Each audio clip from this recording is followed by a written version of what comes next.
C'est la chronique C'est bon pour la santé avec le docteur Serge Rafal comme tous les matins. Bonjour Serge. Bonjour Ilana. Alors Serge, ce matin vous allez nous parler d'un minéral essentiel à la santé, le zinc. Le zinc qui participe à de nombreuses réactions chimiques nécessaires au bon fonctionnement de l'organisme. Oui, c'est le deuxième métal le plus répandu chez l'homme derrière le fer. L'organisme en contient autour de 2,5 grammes, répartis majoritairement dans les muscles à 60% et les os à 30%. Il constitue un élément santé primordial dont on ne saurait se passer, surtout actuellement.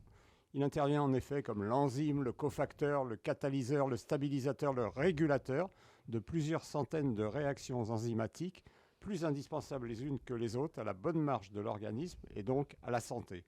Nous devons donc veiller à ne jamais nous trouver en subcarence, la carence étant rare dans les pays industrialisés. Alors quels sont les symptômes de la carence en zinc? Variés puisqu'il participe à de nombreuses fonctions. Une perte de l'appétit et un ralentissement de la croissance, du développement et de la maturation sexuelle chez les nouveau-nés et les enfants. Chez l'adulte, une perte de cheveux, une sécheresse anormale de la peau, une mauvaise cicatrisation, une baisse de la fertilité avec une production réduite de sperme, une résistance à l'insuline avec apparition d'un diabète de type 2, une hypovitaminose A, des troubles visuels puisqu'il est très présent dans la rétine.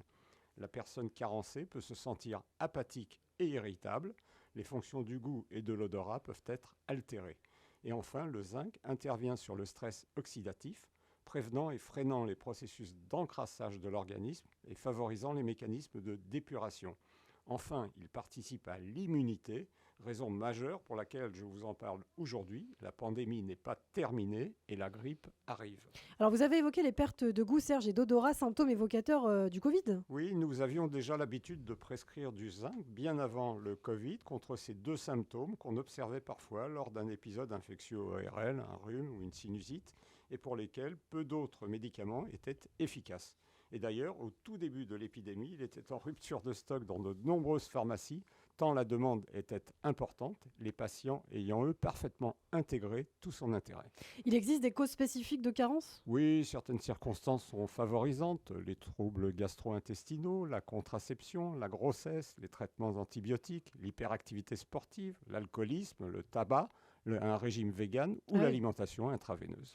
Le zinc fait partie des traitements de la pandémie? Des traitements à proprement parler, non, mais c'est tout de même un des adjuvants décisifs puisqu'il protège la muqueuse respiratoire. Il bloque le récepteur sur lequel se fixe le virus, inhibe l'inflammation, freine ou empêche la réponse des cytokines, vous savez, ces molécules responsables de la gravité de la deuxième phase de la maladie en réanimation. Les apports sont alimentaires? Oui, on le trouve dans les fruits de mer, le poisson, la viande, les céréales complètes, le cresson, les germes de blé, le jaune d'œuf, le lait de vache, la levure de bière, les légumes secs, les lentilles, les noix, les sojas. Ces aliments ne sont consommés ni régulièrement ni en grande quantité par l'ensemble de la population, ce qui explique la nécessité fréquente d'une supplémentation, tout particulièrement chez les végétariens. Il est en effet peu présent dans les légumes verts et pas très assimilable dans les céréales, où il est chélaté par les fibres et les phytates. Bon, on parle donc du zinc. À quelle dose et sous quelle forme le prescrit-on? Les apports recommandés sont de 20 mg par jour pour les adultes, mais on peut se contenter d'en prendre un jour sur deux en période d'épidémie, car l'alimentation, je l'ai dit, n'est pas totalement carencée. Les formes les mieux absorbées sont le bisglycinate, le gluconate, un produit comme les granions, le picolinate.